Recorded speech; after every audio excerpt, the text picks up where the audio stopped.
भाई गुरु बिन माला फेरते, गुरु बिन देते दान, गुरु बिन दोनों निष्फल हैं, चाहे पूछो वेद पुराण। गुरु गोविंद दोनों खड़े, काके लागू पाए, बलिहारी गुरु अपना, जो गोविंद दियो मिलाए।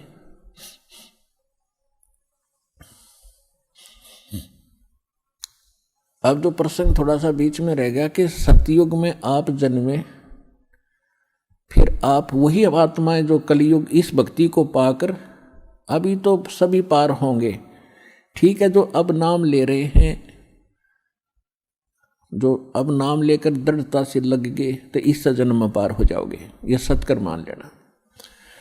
कहते हैं जीवन तय थोड़ा भला, जय सत्य सुमरण हो, और लाख वर्ष का जीवन वही लेखे धरे न कोई। जीना तो थोड़ा ही भला, चाहे किसी जैसे वृद्ध आदमी हो गए, और इनको तो मालूम है कि कभी भी हमारी यहाँ से बात बिगड़ सकती है, तो इन तक घनी भक्ति करनी चाहिए। ठीक है, थोड़ा बहुत कष्ट बुढ़ापे में घना बढ़ जाता है, लेकिन मालिक साथ रहेगा, आपके रोगों को भी दूर करेगा, भक्ति योग बना कर रखेगा। जब आपको शरण में लिया है तो ये परमात्मा ही, ये पत्थर न चला दे, पत्थर को बुला दे, और झोटे तो मंत्र करवा दिए, तो हम तो इंसान हैं, बहुत आसान है हमारे लिए सब कुछ करना। तो कहने का भाव ये है कि ये ना सोचें, कई भक्त चिंतित हो जाते हैं कि देखो, एक भक्त रो रहा था कि सत्संग सुन के उसका लगभग 70 वर्ष की उम्र हो गई थी, और प्रथम बार ने बोला मैंने अपने जीवन में ज्ञान आज सुना, सत्संग तो मैं नफरत करा करता। देख फूटे भाग हमारे, रागनी होती हो, कहीं गाने बजते हों, सांग होता, वहाँ तो हम बढ़िया बात मानते हैं, और जब सत्संग हो रहा है उन्होंने कहना वहाँ नहीं जाना, वहाँ घटिया आदमी जाते हैं। इसका कारण क्या रहा कि नकली संत, बात तो बताओ, भगवान की काम करे सारे खोटे, जिस कारण से बदनाम संत हो गए। इसलिए लोगों परमात्मा काल ने तो सारे बात बिगाड़नी थी, किसी प्रकार ये परमात्मा के सच्चे संत के पास पहुँच ना जारी न रास्ता ना मिल जाए। यूँ तो इस ताक में रहता है कि कोई भी बाधा पैदा करनी पड़ो, यो सारी कर रहा है। तो समाज में एक ऐसी धारणा बना दी कि सत्संग में तो नकली बेकार से आदमी जाते हैं, नकली निकम्मी औरतें जाती हैं, और बाकी चाहे पत्थर की तरह पूजते रहो, माता पूजाओ कि तो मंडी पूजते रहो, धक्के खा लो, उड़स ठीक से वहाँ ठीक है। तो ये सब काल प्रेरणा। तो कहने का भाव ये है, तो वो वृद्ध चिंतित हो गया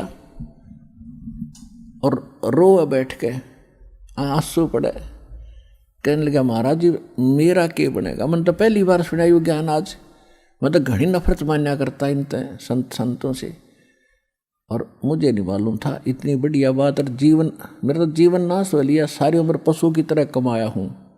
4 किले जमीन, एकड़ जमीन थी, 16 किले बना दिए मैंने अपने बच्चों के लिए। 2 बच्चे हैं और आज ये अपना ठाठ से रह रहे। लेकिन आपके ज्ञान से पता चला मैंने अपने लिए तो कुछ ना किया, अब मैं कैसे कर पाऊंगा, मैं तो कभी भी मर जाऊंगा।